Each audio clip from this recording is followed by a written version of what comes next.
Good evening. You're watching the main news on HKIBC. I'm Isabel Wong. And I'm Raymond Yeung. Here are tonight's top stories. Singtel News Corporation Executive Director insists he did not misquote Chinese propaganda chief.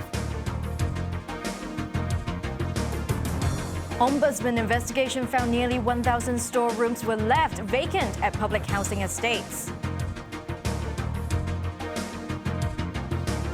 Hong Kong's new smart ID cards will soon open its application for those born between 1985 and 1986.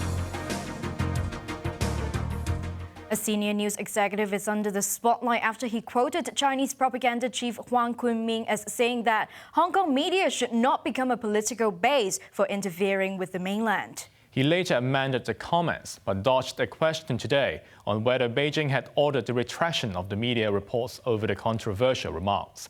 Riley Chan reports. Hong Kong media should not become a political base for interfering with the mainland. That was the remark given by Chinese propaganda chief Wang Kunming, according to Singtel News Corporation Executive Director Siu Sai-woo. The controversial comment stoked fears over self-censorship in the local media. It came during Huang's closed-door meeting with 20 Hong Kong senior news executives on Tuesday as part of their three-day Beijing tour. Siu, who is the head of the delegation, then briefed the media what was on the meeting's agenda.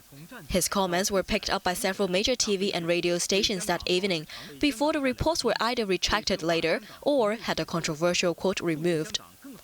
Siu clarified yesterday, saying Huang actually has said that, under the one country, two systems principle, we should prevent external forces from turning Hong Kong into a base for interfering with and destroying the mainland. He stressed that the latest quote should be the most accurate, as it came directly from his written notes. Meeting with reporters again today, Siu insisted that he did not misquote Huang, but would not comment further. Asked if Beijing had ordered the retraction of the report, Siu said, "I don't know." The Hong Kong Journalists Association called the incident highly unusual, saying clarification was needed to ease concerns of media's self-censorship. On a related note, the delegation met Hong Kong and Macau Affairs Office Director Zhang Xiaoming this morning. Siu refuted Zhang had applauded the government's recent decisions to ban the pro-independence Hong Kong National Party and reject a new visa for Victor Mallet, vice president of the Foreign Correspondents Club, which gave the party a platform to speak. Zhang then expressed hope that Hong Kong media would report more on the country's great achievements over 40 years of reform and opening up. Riley Chan, HKIBC. An ombudsman investigation has revealed nearly 1,000 storerooms were left vacant at public housing estates, despite their potential to be converted into residential units.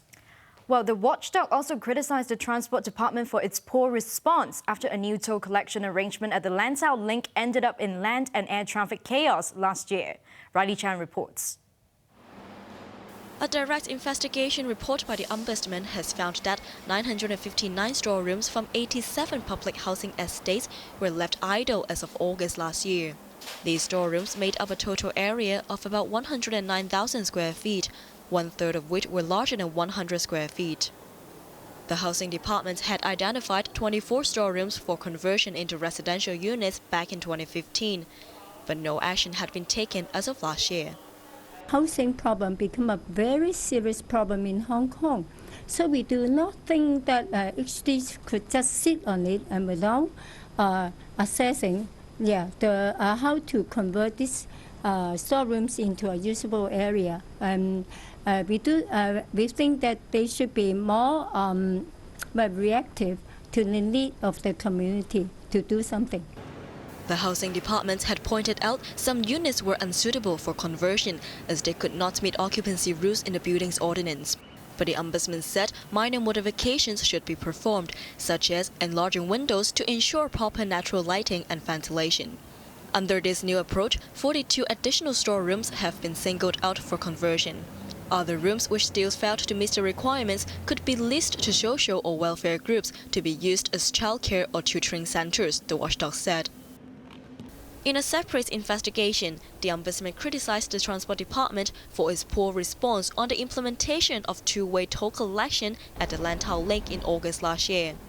The new toll mechanism, prompted by the imminent opening of the Hong Kong-Zhuhai-Macau Bridge, had caused major land and air traffic chaos when it was rolled out.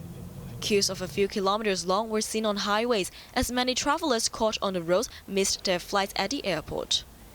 Even the Transport Department admitted afterwards the arrangements were far from satisfactory. It turns out department officers tasked with monitoring the traffic that day had no authority to take contingency measures. Even though they were aware of the emergence of serious traffic conditions as early as around 7 in the morning, they had to wait for those responsible persons who are authorized to make alterations to arrive at the scene at 9 a.m. Those 2 hours, that is 7 to 9 in the morning, were exactly the peak periods when more and more vehicles were heading towards the area. It was totally unacceptable. Apart from better allocating manpower, the Ombudsman also urged the departments to implement contingency U-turn points along road networks to give drivers caught in traffic a way out. Riley Shan, HKIBC. Those born between 1985 and 1986 can start making a reservation from December to have their smart ID cards replaced. Authorities warned that those who fail to replace their ID cards within the specified period will be slapped with a $5,000 fine. Sarah Wong reports.